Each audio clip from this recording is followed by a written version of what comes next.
Well, welcome in, and in the waning hours after just a totally embarrassing, disappointing Celtics loss to the Pelicans in overtime, no less. We are ready for a new edition of Celtics Beat. Welcome in. I'm Adam Kaufman. Great to be back with you. Evan Valenti, you're certainly familiar with him, and thanks to him for running the ship last week. And of course, Tom Westerholm, recently of Boston.com, first time on this show since that move from Mass Live. What's up, man? Welcome. Thank you. Thank you. How you guys doing? Well, we've been better. Been better. I'm for me today, definitely been better. Yeah. And Ev has had a whole day, like independent of sports, it's a home ownership grind. And, all of us out there and in just Celtics fandom or covering the team or just, people who like good basketball, we are suffering today. Generally, Tom, and I think this enough about me, certainly the listeners do. I tend to be a positive person. I err on the side of optimism, and like that. I'm not. I'm like the dog meme. I'm the this is fine dog surrounded by fire. And today it's really hard to be that. It really, I start thinking, I'm watching that game earlier and I start thinking about what are we going to talk about on the show later? Maybe Danny's comments during the week. I know the last game, albeit a win, it against Atlanta, it was, tighter down the stretch than it should have been. It wasn't a maybe a full-on dominating victory or anything like that, but maybe Danny's comments during the week of really just, we're not good enough, the roster isn't good enough, this is not a contender. Maybe it woke them up just a little bit. Maybe there's just a little bit of the, kick in the arse that they needed. And well, no. I think they are who we thought they were, as Dennis Green once said, and this was such an infuriating loss to the Pelicans for so many reasons that obviously we have time to get to, and we don't typically like to make a show isolated to one specific game. People may listen to it 4 days from now when it's less relevant, but we have to begin here. Main takeaways from just such a fresh wound that we're dealing with. Well, I mean, I think the big one is just the fourth quarter struggles. Like they're one of the worst teams in the fourth quarter. They can't close games. Every single time they have a lead going into the fourth quarter, it feels tenuous because you just know that there's a very good every indicator that we have so far this season is that they're going to either blow it or that they're going to come close to blowing it. Obviously they actually finished off blowing it today, which, I probably made it a little bit worse for everybody. But yeah, I mean, look, I think Danny's comments, they may have been pointed. They may have been trying to, maybe try to light a fire under some guys. They might be a little bit exaggerated because, again, this team isn't fully healthy. We haven't seen them with Marcus Smart, and that will make a difference. But I mean, I don't think it makes all the difference that they need it to make at this stage. I think there's a lot going wrong with this team that goes beyond Marcus Smart at this point. So. Yeah, I mean, I think you summed it up nicely. I think that the big takeaways from this game are that they continue to struggle in the fourth quarter, and again, they are kind of who they have seemed to be. I don't think they're running some big trick on us. I think that right now this is just a kind of a genuinely mediocre basketball team.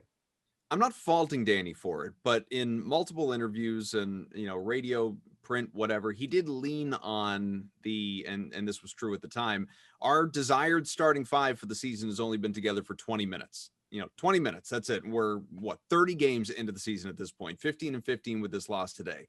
So there's validity in that. And obviously what you're talking about with Marcus Smart not being out there, I mean, that's your top guy off the bench and sometimes he starts. So again, you can argue that and that's fine, but I just feel like we're kind of, this is the pattern, right? And maybe it's a string of bad luck in recent years, but this is the pattern. You look back at last year, the year before that, it always just kind of circles back to injuries. And it very rarely is the first thing, we're not playing well enough. And Danny gets there. He gets there and he's pressed on it. And he doesn't run away from it, but it does again come back to health. And I just think that even if this team, Kemba Walker is available from the start and he's not on a minutes restriction, and Marcus Smart's not dealing with an injury, and Jason Tatum, who, and obviously with the COVID absence, and not only that, the breathing being out of whack as he described it since then, and Jalen doesn't miss a couple of games like that. None of that covers up for the fact that Tristan Thompson's been inconsistent, that Rob Williams is not playing enough, that Aaron Nesmith, was slow to get it going, and now he's out there, and he's a rookie. You only expect so much, but now he's starting to play well. Peyton Pritchard has been nothing like he was pre-injury since he's come back. Jeff Teague, who I was so high on that addition, has been trash, and Brad knows it, which is why he's not playing him at all. I mean, he's just getting DNPs. This team, even healthy, is not a contender. It's just not. We would have liked to have, been able to tell that story coming off of Eastern Conference Finals 3 out of the last 4 years, and general success, even if some want to call it underachievement, losing to Miami, general success in the bubble last year in Orlando, or months ago in Orlando. But where we are at right now, you can lean on injuries or things along those lines all you want. That doesn't totally cover up for all the defensive lapses that you talked about, inability to finish, lack of urgency. Evan, what was Jason Tatum's comment post game? We got to grow up. Jaylen Brown. It's just like, Jaylen Brown. Yeah. Yeah. We don't want it enough. Basically, it was just, we gotta mature more, and we gotta grow up a little bit, because look, good teams don't blow fourth quarter leads, or almost blow fourth quarter leads to the Atlanta Hawks, who can't guard anybody, and to the New Orleans Pelicans. You just can't. You can't do that. This team was up almost 30 points on the Pelicans, and at one point during the game, I didn't tweet it out. Luckily, I didn't. I was like, man, the Pelicans are terrible. They're awful. And I get like some people want to do like the 1 o'clock start time. That's weird. Or the 3:30 start time on a Sunday. That's weird. Like I understand that in certain, but like, no, and they started slow, but they kicked it into gear. They looked great. Jalen didn't have the best night shooting, but they had an almost 30-point lead, and they blew it, and they almost didn't. Luckily, Tatum had a couple of tough shots in regulation to keep them alive, but just couldn't hang with Zion and Melly and Brandon Ingram. Come on here. Like, this is bad. And we talked off air about what this team's going through, and I'm sure we'll go through it, a little bit more as we get through the show. But you touched on it. Thompson's inconsistent. You're paying Aaron Nesmith 27 minutes. They were good 27 minutes, the best 27 minutes probably of his career so far. But if you're relying on that, it's just not going to go well. They're inconsistent, and it all comes back to the top three guys. Tatum's been playing well, no question. Brown had 9 assists tonight, so he 25 and 9, unbelievable. Kemba 1 for 12 from 3-point range. You're not going to win games when your third best scorer is 1 for 12 from beyond the arc. So they got to find a way to get Kemba, most importantly, on track. Because if they don't, they need a trade anyway. But if they don't, and they don't get anybody in a trade, any big guy in a trade, this team is sunk in 2020, 2021. And you might as well start thinking about 21, 22, because there's just no way this team gets to the NBA Finals. No way. Well, and to your point, about, like Kemba struggled, like, I think, the pieces were kind of in place for the Celtics to fall apart a little bit down the stretch, because like you said, Jalen wasn't having the best shooting night. Kemba wasn't having the best shooting night. And realistically, that's been like the formula for a lot of the times when the Celtics have struggled this year, is when only one of their guys is really going, like, and that was, kind of the case this time. They were getting offense, in other areas as well. And obviously Rob was really playing well, but that's part of the problem with this team, right? Is that like their three guys can't really put it together. And some of that is, the fact that like Tatum and Jalen don't all, they haven't always played well on the same night. Part of that is certainly that Kemba Walker has had, like 4 good games, there was some positive momentum for him, like he was starting to get things together a little bit, and maybe this is just kind of a one-off. Maybe he does start to kind of get things together a little bit, but like, the whole Celtics season kind of rests on that, because it's going to be hard to improve this team the amount that they need to improve at the trade deadline. I think, fans look at the TPE, fans look at the, the big one, they look at, Enes Kanter and traded player exception, all that stuff. Like, and there's improvements that can be made, but, like a lot needs to be fixed. And, like unless you can fix all of it, like I don't think this is a championship team unless Kemba Walker is a star. And that's been what this whole season is riding on, like from the jump. And I think the answer so far is that he isn't. I hope for his sake that he, can kind of do it, because I'm sure this is really frustrating for him, to just kind of be, to be kind of on and off again all the time. But I mean, that feels like the long and the short of it, right? Is that like this team is a championship contender if Kemba Walker is great, and he hasn't been great so far.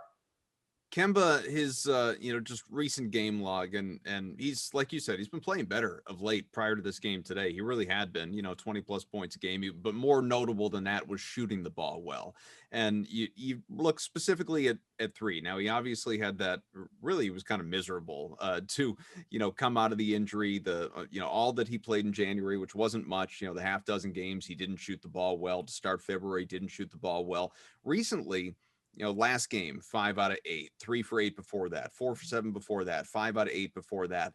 And so, I mean, good percentages, well over 40% for the month, all told. And then obviously he has the 1 for 12 today. And you can look at it and say, as you alluded to, maybe it's a one-off, maybe it's not a big deal. I know that players will always tell you, you got to try and shoot your way out of it.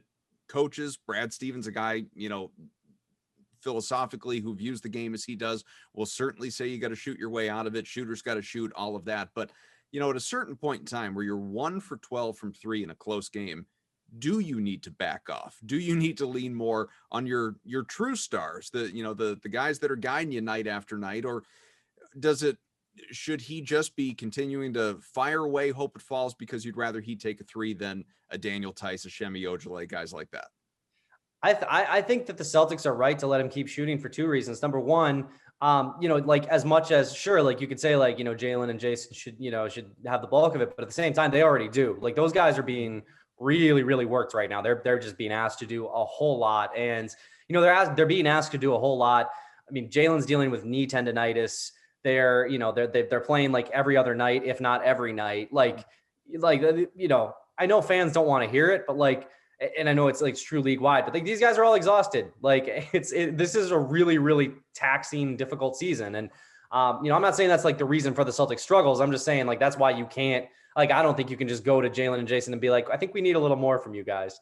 And then I think the other thing too, is just, again, like I think Kemba should keep shooting, because if he isn't a star, then this team isn't a championship team. And if that's the goal this year is to be a championship team, like, I think somehow Kemba has to figure it out. And again, Celtics fans might not like that, because right now it doesn't look like that's going to be the case. But I think that really is kind of how it shakes down, is even with a big, addition at the trade deadline or whatever it might be, this team contending depends on Kemba being, a 20 point per game guy or something close to that. Certainly somebody who's capable of that, night in and night out. So, yeah, so I mean, that's where I would come down on it. And it's tough, because the injury, you don't want to make like the injury excuse, because like you said, it happens every single year.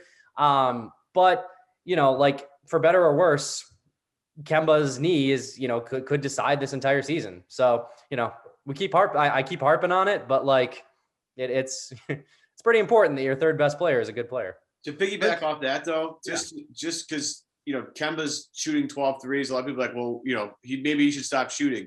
And the problem is, who the hell is going to play point guard instead of Kemba Walker? I mean, we all love Pritchard, right? But Pritchard has been going through it as of late. He's going to have some struggles as a rookie. He's been great so far, but you're really counting on him to kind of run their offense in the fourth. Because again, Tom's run the money. Jalen and Jason are doing enough. This should be enough. These two guys are carrying a huge burden here. Somebody has to give them a break. It's not going to be Daniel Tice. It's not going to be Rob Williams. It's not going to be Tristan Thompson, Aaron. It's not going to be any of those guys. It has to be Kemba. It can't be anybody else. Maybe in other times it's Marcus Smart can come off and give him, because Marcus is always willing to get those shots up anyway. So maybe it's smart. But like right now, the way this team currently is, it can only be Kemba. And that's sort of the problem where this team is right now, because they have so many guys that have limited skill sets. And I'm not saying that's a bad thing, because you need those guys. Like you need everybody's like, oh, we should get PJ Tucker. It's like, well, Semi Ojeleye gives you some of that. I'm not trying to say he gives you all that, but he gives you some of that. Rob Williams, and I'm sure we'll get him later, playing out of his mind lately. You know, he can only do so much. Aaron Neesmith can only do so much. You need somebody to help Jalen and Jason with the scoring load. And it's not going to be anybody else on the roster. It has to be Kemba Walker. Or if they make a trade, maybe it's that guy. But with the way the roster is right now, as of, what is it, the 20th, 21st today, whatever the hell the date is today, it's March a millionth for what I care. You know, it has to be Kemba. It can't be anybody else. And that's the struggles that Boston has right now. It's the roster crunch they're in right now. And don't get me wrong, injuries has something to do with that. But at the end of the day, too, this roster lacks something. And it's becoming more evident game after game after game. Chris Gasper, of course, had a great quote or a great tweet at the end of the game. Celtics are 29th in bench scoring. That's a problem. Yeah, no question. And it really hammers home. Like I was talking about this on my podcast a couple of days ago, like the 2018 what podcast is that, Tom? Why do you plug that? it. Oh, the Geno Time podcast over on the Blue Wire Podcast Network. Anybody can like, subscribe, 5-star review. Yeah. No, but I mean, it was, look, the 2018-19 season, it went so poorly. And the weirdest thing about that team was how much talent there actually was. And that's why this team is so different, is because there's actually like the two stars are actually playing great. It's just that there's, like this team would kill. We were talking about it before we started recording. This team would kill for Terry Rozier right now. Like, and Terry Rozier was getting, like 12 minutes a game or whatever he was in 2018-19. Like, it's crazy how much talent has come and gone. And like, the talent that's on the team has really developed. They've gotten really good. And I don't think it's impossible that could happen again next year. I think that the Celtics do a pretty good job of, like we haven't seen Romeo this year, but like I think, they do a pretty good job of developing some of these guys. I think, next year, Aaron Neesmith and Romeo Langford might be reliable bench players, or, maybe even one of them can slide into the starting role. Like if everything goes well and if they really improve over the summer, like those things are not impossible. But as of right now, the talent gap between, the Celtics teams of the last 2 years and the team this year is just really catastrophic. And I think I think that bench, scoring stat is, it sums it up really well. Like they just, outside of the really talented guys, there's not a lot of talent kind of underneath them. I was waiting for the "Wherefore art thou, Romeo" joke, and you blew it. Yeah, that's Tommy. This is why the Geno Time podcast is kind of, So staying with Kemba though, fine. Like if we want to agree that obviously he's got to be your third best player, he's got to be a star, he's got to have usage, all of that. No qualms there. Should we be attacking the way in which he is playing his game? And some of it is adjusting to the minutes restrictions, and some of it is obviously just shot selection, that type of thing. You can't ignore though. We were talking a little bit before we came on, Evan and I, about Tatum, Brown especially, still kind of, whining about non-calls when they go to the rim. Now, that obviously wasn't the case against the Pelicans. Between the two of them, they went to the free throw line almost 25 times. They had their opportunities. Even if they aren't getting nearly the calls that they should be, those star calls over the course of the season, today, that was not a problem. Kemba, though, it's not about not getting the call. It's about not even trying to get the call. He right now is averaging, at least coming into today, and it's going to be consistent because he went to the line 3 times. He is averaging 3.1 free throws per game, 3.1.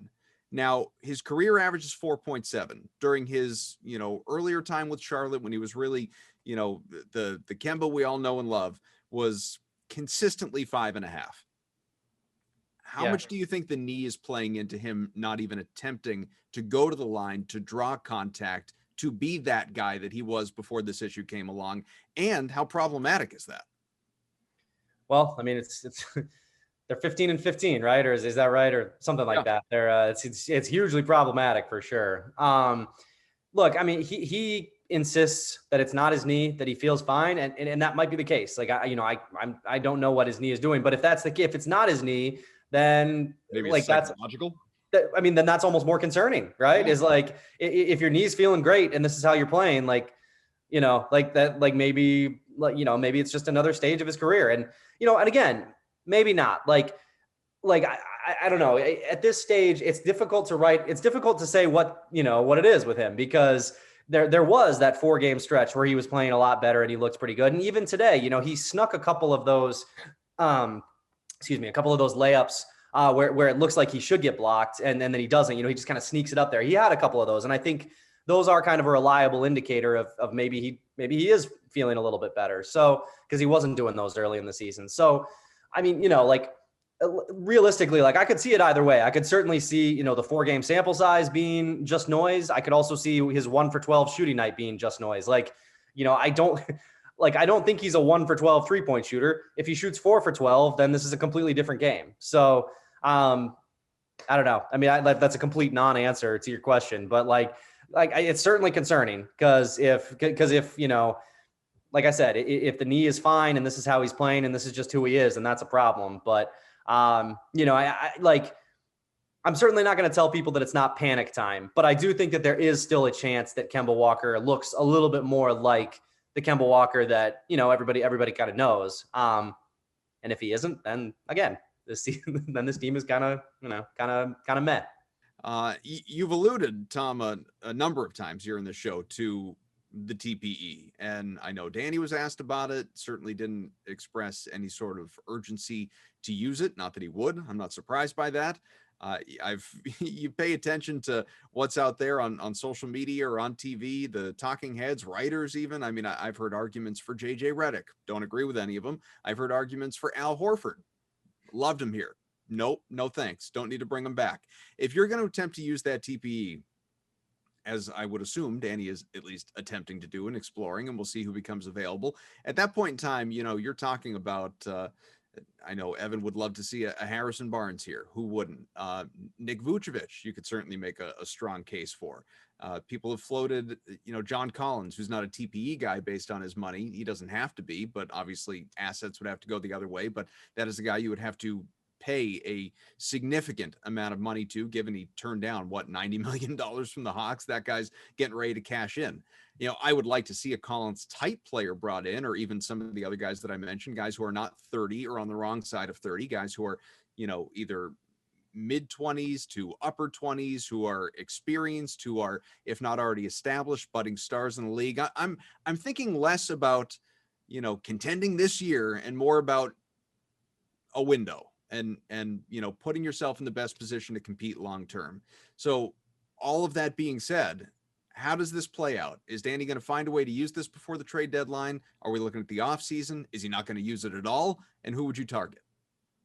So the first question I think is a really interesting one, because I think it will kind of tell us what Danny actually thinks of this team, right? If he goes out and he, tries to make a big, splashy move, if he goes out and gets, Aaron Gordon, or if he goes out and gets Harrison Barnes or whoever it might be, I think then he actually thinks okay, this team, then maybe when he did say that, I don't think this team is a contender, then maybe he was just kind of trying to light a fire under them. And maybe he does kind of see this team as, a potential contender, somebody who could make a little bit of a run. If he doesn't think that this team is there, then I think you have to just hold on to the TPE, as much as it's going to make everyone really mad. If you don't think this team is a contender, I think you have to hold it for the offseason, because there will be more options available at that time. Sorry, guys. That's fine, especially with the play-in tournament, right? There are so many teams that you don't even know how they're feeling about their seasons right now. And Orlando, as you mentioned, Aaron Gordon, Orlando's part of that. Sacramento's hanging around just enough to make Harrison Barnes not available, which is going to drive me up a wall. So I'm already ready for that particular part of the season. The other weird thing about Harrison Barnes is the last 5 games, he has fallen off a cliff. So I think there might be a little bit of regression to the mean going on with him right now. But regardless, though, I think if you don't think that this team is a championship team, you wait till the offseason, you try to get something a little bit better. Maybe you're dealing at that point from a position of strength, as opposed to right now, where teams know, if the Celtics are trading right now, they are desperately trying to turn their team into a contender. And maybe they say, look, what you offered is nice. We want an extra first round pick, or we want that pick to be completely unprotected, or whatever it might be, something that the Celtics might not be comfortable with. So, I think that's kind of how it breaks down. And you can go through the list. I mean, I think I agree that Harrison Barnes probably is if you can get the version of Harrison Barnes who's played for most of this year, I do think that answers a lot of the Celtics problems. I think it makes their rotation make more sense. I think, it adds floor spacing, it adds defensive versatility. I would also say that whenever Danny Ainge is involved, you never actually know who the trade target is going to be when it actually happens. So like, we talk about Harrison Barnes, we talk about Aaron Gordon. I mean, it's probably somebody like, if he does make a deal, it's probably somebody like we're not even thinking of. Yeah, but he's out there looking for Jeremy Grant. It's like something. Yeah. Somebody, Scal might have blown his cover there with that one. Yeah, that's fair. But yeah, no, like I just think that's how it's going to break down. And I think it really just does kind of come down to, what does Danny think of this team? Like, is there any chance that they contend? Because if so, I think he probably will make a move, because I think he will look at, Jalen and Jason and think, I don't want to, waste a year of how good these guys are. But, if not, then like at very least, if you kick the can down the road, maybe Neesmith's value goes up a little bit as the season goes on. Maybe Romeo comes back and looks like a real prospect. Like maybe Peyton Pritchard gets it together a little bit after, some recent struggles, and maybe you just have a better trade package for a better player during the offseason. And if that's the case, I think you got to do it. But yeah, it just kind of shakes down to how honest he was when he said he doesn't think this team's a contender. Do you think they're a contender, Tom? No, I don't. I really don't. I don't think they're a contender, and I don't think that they are with a trade deadline move. Which is why I think that there is quite a bit of rationale to pushing it to the offseason. And yeah, like and again, maybe you have better value then. Maybe somebody gets disgruntled during the season, somebody that you could really help you. Any number of things could happen. But I just, the way this team is struggling, and just kind of the miles that are being put on Jalen and Jason right now, I just like, even if they do bring in a great piece, like are all these miles, are they going to be able to hold up, for the whole regular season and into the off season? Like, I don't know. It's tough, man. So I don't see it with this team right now. Isn't some of that too semantics, right? Like, how do you personally define a contender? Like, to me, to me, a contender is a team that I realistically think has a chance to win a championship, right? Just plain and simple. That is the, that is the purest definition of it to me. If you had asked me about that last year, even in the playoffs, the way they were going early on, even if they had beaten Miami and gone to the NBA Finals, I still would have said, I don't think they're going to beat the Lakers. Like, I still don't think, I mean, sure, you're a contender just by virtue of the fact that you're there. I guess like LeBron goes down or Davis goes down, you got a chance, of course. But, if all things being equal, everybody being healthy, I don't see how you could possibly look at this team as a contender. Yeah. No, I like. You're a LeBron going down away from winning the NBA Finals, man.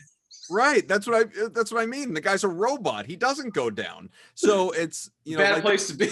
It's like not where you want to be. I'll tell you that right now. Yeah, like even that, but that's what I mean. Even if they had beaten Miami, as so many people believe they should have, even if they had beaten Miami, and Adebayo goes down against you as opposed to the Lakers, and you're able to get there, like you're still not going to beat the Lakers. I think it would have been a more competitive series. It would have been more interesting, but they still weren't going to win that championship. And so that shows the gap, that shows the hurdle that needs to be overcome. And I don't know what singular addition comes in and changes that right now. It's tough because I think exactly to your point, like they're really every single season there are what, like generously 5 teams, like there's 30 NBA teams, right? Every season generously there's like 5 that could win a championship. And right. Like if you just kind of closed your eyes and you did it, like, and you just kind of like, okay, what are the 5? You go LA, Brooklyn. And then you're like, I don't know, maybe there's a couple others. And then you could like make a case for Utah. You could make a case for, some of these other teams, but like, you could make a case for Philly before you make a case for Boston.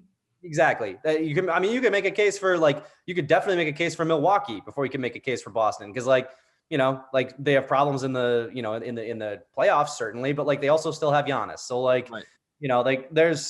There's cases that can be made all over the place, but I just don't see what it is for Boston right now. Like what about this team would convince you that they can, certainly that they could beat the Lakers 4 times out of 7 or the Clippers 4 times out of 7, but also, you go down the line, like what makes you think that they can stop Joel Embiid enough 4 times out of 7, the way he's playing and how much they've struggled to guard him? What makes you think that they could, slow down Giannis after just seeing, they've done such a good job against against Giannis in the past, but look at what it took Zion 2 quarters to figure them out. And like Zion and Giannis are very similar players. So yeah, it's just like logistically Zion is thick. That dude is a force. They're not similar physically, certainly, but they're similar in terms of style of play. So yeah, I mean, I don't see it and you know, and I mean, the tough thing is, you know, I obviously I said about a million times there that like, oh, it all rests on Kemba. And it's like, yeah, but like, even if Kemba's great, like how much does that improve things? How much does that change the calculus with Giannis or with, you know, with Harden, Durant, and Kyrie? Like, you know, there's some tough teams out there. And I don't know that I think the Celtics are one of them. At what point do you need to not pack it in? Because that's not at all what I'm advocating. This is a playoff team. This is a team that could make noise. You know, obviously guys get healthy, guys get right, guys get confident, shots fall. Like they can go on a run. So I'm not dismissing any of that. They could be right back in the conference finals for sure. You know, I think that's their ceiling as things stand right now, but they could absolutely be back there. But nevertheless, at what point do you kind of evolve in your approach at least a little bit? Like a game like today is a good example. Does Daniel Tice need to be playing 40 minutes to Rob Williams' 20 when he looked great when he was out there? You know, do we need to see more of Robert Williams? Do we need to see more of, you know, it's hard to see more of Pritchard than you are, but do we need to see more of Nesmith? And maybe we're trending in that direction because he played 27 minutes today. But do you need to start to see a little bit more of what you've got in your youth as you try and shape a contender? I mean, I would argue yes. And it's not just because of the youth. Like, I think that one kind of outside the box thing you could do is you could just go to Tatum and Jalen and say, listen, you guys are super worn down. We get it. We're going to put you on a 25-minute limit for like the rest of the season and just say like, we don't want you guys to get hurt for next year. Like, we want to like preserve you guys as much as we can. If we're the 7th seed, screw it. Like, we're the 7th seed and we'll go from there. It's like, because which would you rather be? A 4th seed and Jalen and Jason are averaging like, you know, 36 minutes a night because you need them to do like to be everything? Or would you rather be a 7th seed and have healthy, fresh, or at least more fresh guys? And in doing that, you would, you know, give Nesmith more minutes. You would, you know, maybe let Grant Williams get on the floor and kind of work through some of his kinks. You know, maybe you get Romeo Langford back and he's able to, you know, kind of show what he can do. Like, you know, I think there's a case to be made for it. Even if it is just like, again, like you said, not packing it in, but I think you do like, if part of your calculus is you don't want to like upset Jalen and Jason and you want them to be happy and you want them to feel competitive, like then you're already kind of looking down the road a little bit, right? Like you're already kind of a team that's looking toward the future. And if that's going to be the case, like you do not want one of those guys, you know, kind of putting a ton of wear and tear or, you know, God forbid getting injured as a result of just being out there so much. So I don't know. I mean, like, I'm sure there's a million reasons why that's a bad idea that like, you know, Brad Stevens and the assistant coaches would be like, if I was ever able to talk to somebody, they'd be like, Tom, don't be an idiot. But like, yeah, I mean, I kind of wonder if there isn't, you know, if there isn't some kind of like a happy medium there where you just say like, or even, you know, if it's like alternate nights, you know, like Jalen's on a 20-minute limit tonight, Tatum's on one tomorrow or whatever it is, where you just like, I think that there is something to trying to preserve these guys in a really difficult season, in a super packed together season where they just have had a lot to do. And I think it's been really hard. The thing is, those two guys are ready for the next step. And it seems like the rest of the team's not ready with them yet. And it just is a bummer. But I'm with you on the more Robert Williams. I need all of it. I need all the Rob Williams minutes. He's just been, you know, he's going to do a couple things a game that are going to make you go, what the hell are you doing? But he's also going to provide you a lot of really excellent, you know, material. I mean, he had a lot of stuff in the game against the Pelicans where you sit there and go, he's the only guy in this team that can do anything like that. I mean, he had a couple of alley-oops where his head is at the rim and his arm is almost over the top of the backboard. You had the block on Brandon Ingram's 3, which is a super impressive block because he's got to give up the drive, right? And I mean, that was ridiculous. Doris Burke did a great job highlighting that. You know, they are in a weird spot right now, only because those two other guys are ready to go. Those guys, you know, they might not make all NBA teams, you know, they might not both make the All-Star team, but those two guys are ready to go to battle every night, and they're ready to take the next step into, you know, that full contention. You know, they got one toe in or 1 foot in, and they're not all the way in yet because it's the rest of the guys. And you know, I look at, you know, we talk about injuries, you talk about bringing guys in, and we all, nobody really knows what the true answer to this team is yet. and we're all going to be searching for answers for the next couple of weeks because you're not going to get any answer because we're not going to see Marcus Smart until after the All-Star break. We got that little nugget of news from Woj, I think, right before the game. I think they're going to hold our boy Romeo Langford out until after the All-Star break, so we're not going to see any of those two reinforcements anytime soon. There is a world where I think the chaos of Marcus Smart maybe brings this team together a little bit.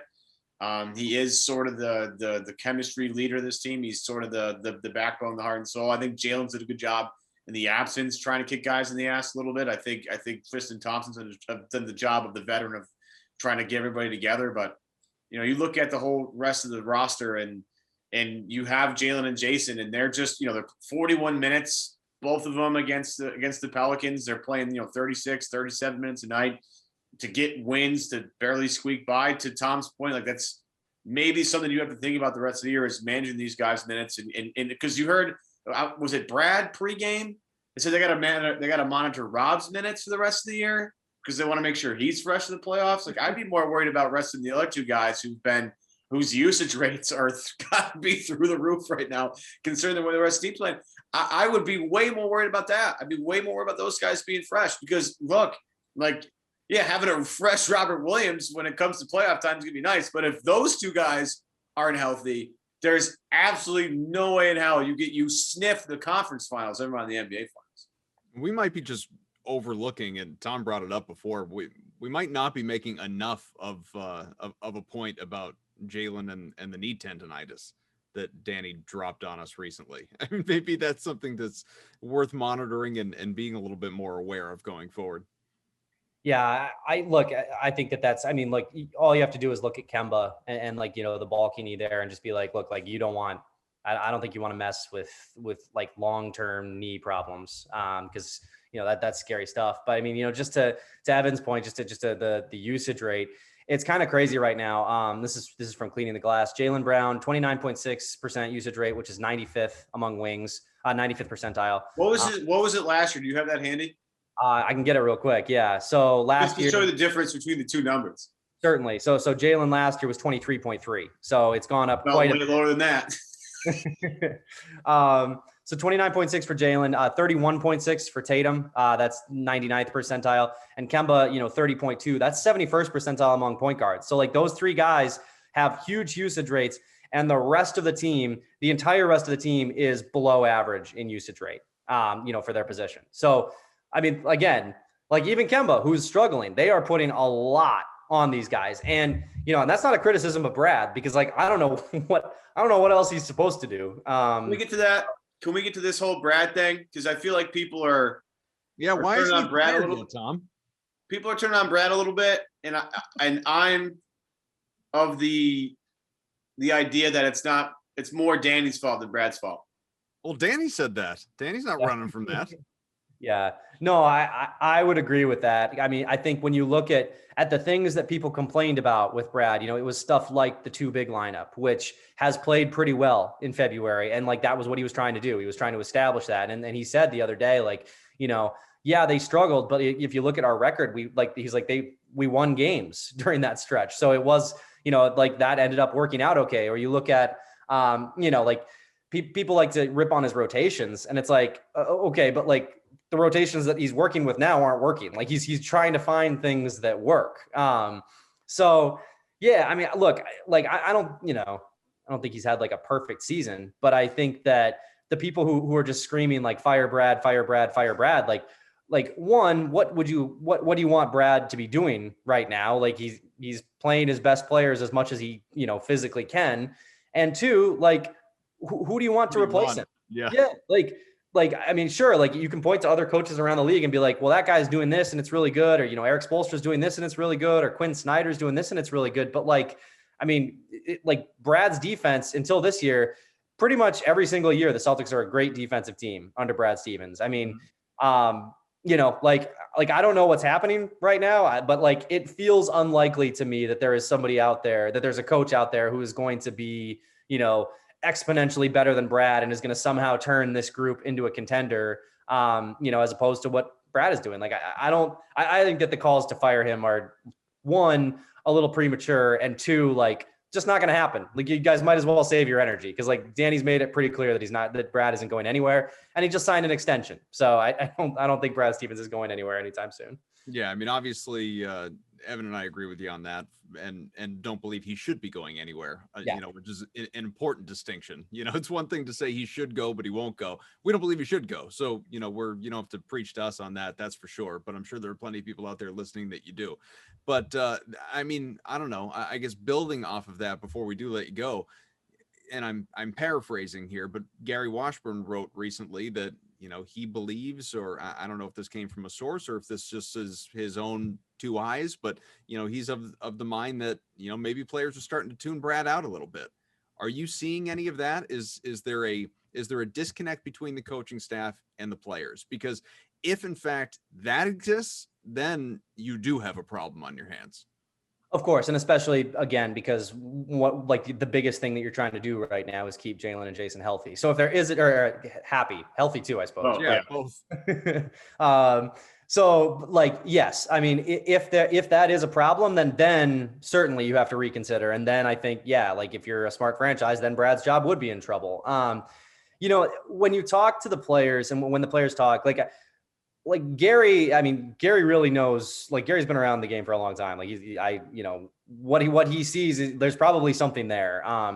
I don't think that's probably what's happening, just because I don't see the, like in the post-game press conferences, the players are generally like, this is something that, you know, we need to fix. We need to have more energy. We need to do X, Y, or Z. Like, and not that they would explicitly call out the coach, but like, they aren't really leaving a lot of room for the coach to be blamed in their post-game comments.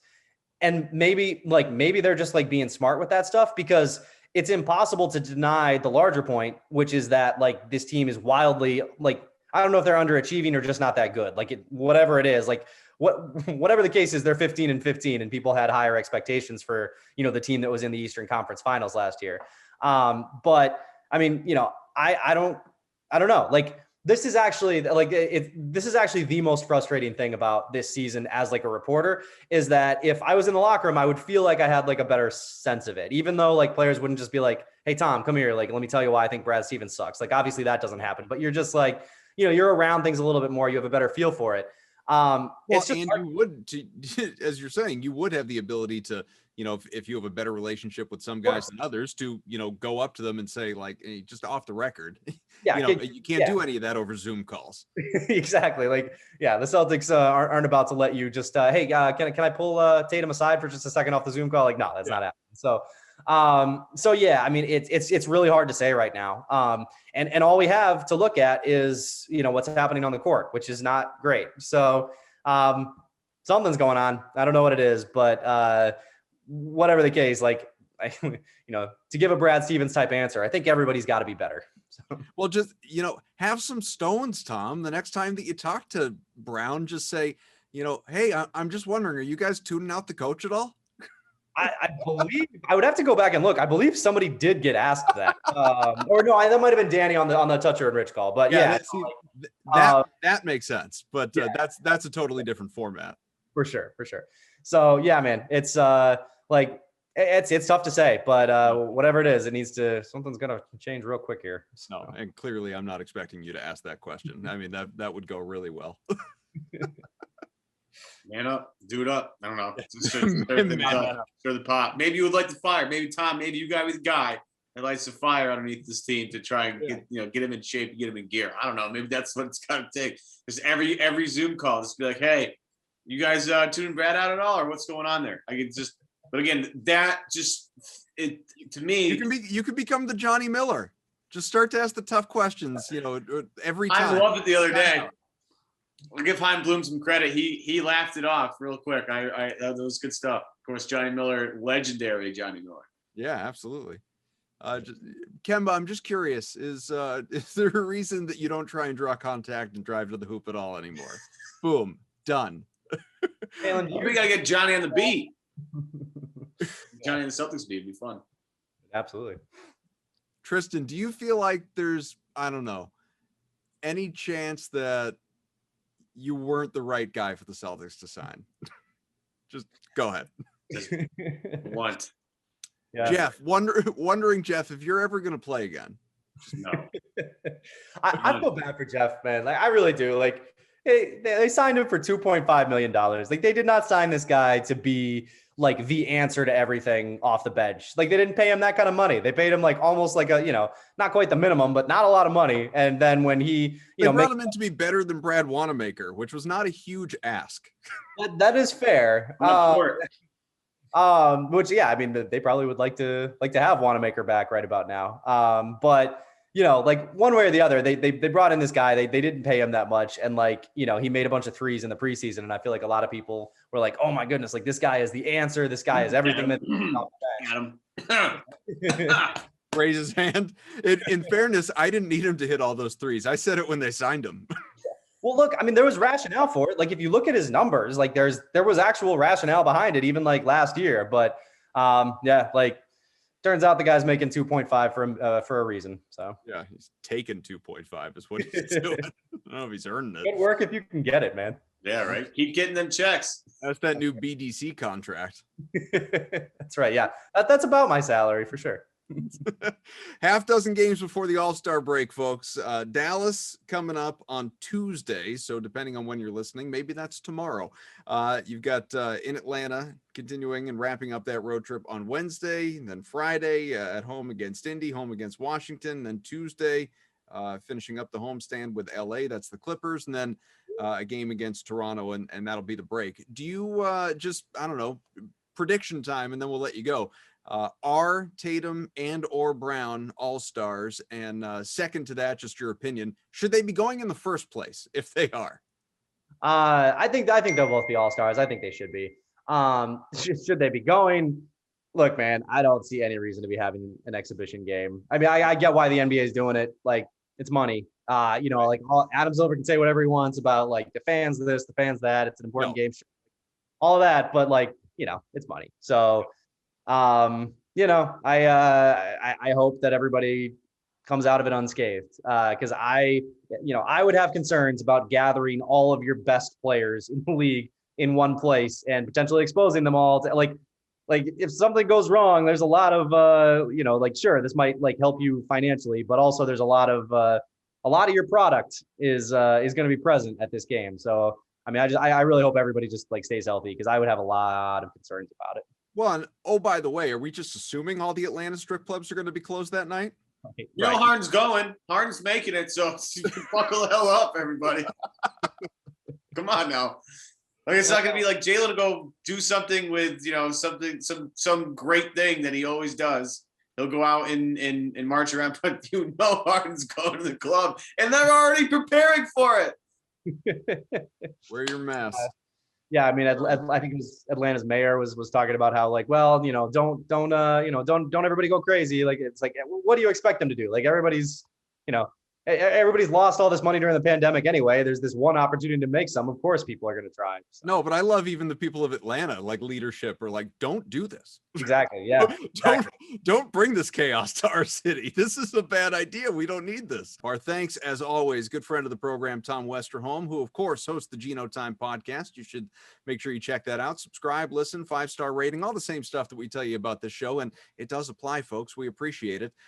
For Tom, for Evan Westerholm, I'm Adam Kaufman, and we'll do this again real soon. It's at least we try and make it fun when times are tough. Thanks, guys. Appreciate it, man. Thanks for having me.